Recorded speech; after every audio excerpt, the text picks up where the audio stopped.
So gari ya diesel au petrol ipi inakufaa? Tumia gari ya petrol kama unafanya town trips mara kwa mara, itakukolea pesa nyingi mno kwa watu unaenda kufanya engine oil service, lakini pia gari hiyo itadumu kwa muda mrefu.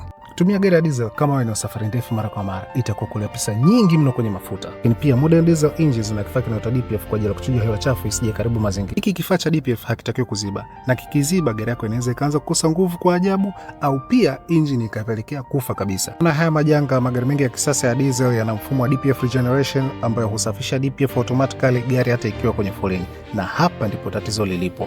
Mfumo huu hupelekea mafuta kuongezeka kwenye combustion chamber, na mafuta mengine huchanganyika na engine oil kupelekea engine oil yako kuwa nyepesi mno, na engine oil kishakuwa nyepesi, gari hiyo inakosa proper lubrication na kufanya vitu vingine ndani ya engine kuchoka kwa haraka zaidi. Hivyo ili kuepuka kikitu, gari hii inabidi isafiri umbali mrefu ili ifue joto la kutosha kwa ajili ya kuchoma almasizi efficiently, kuepukana na kuziba kwa hiyo DPF.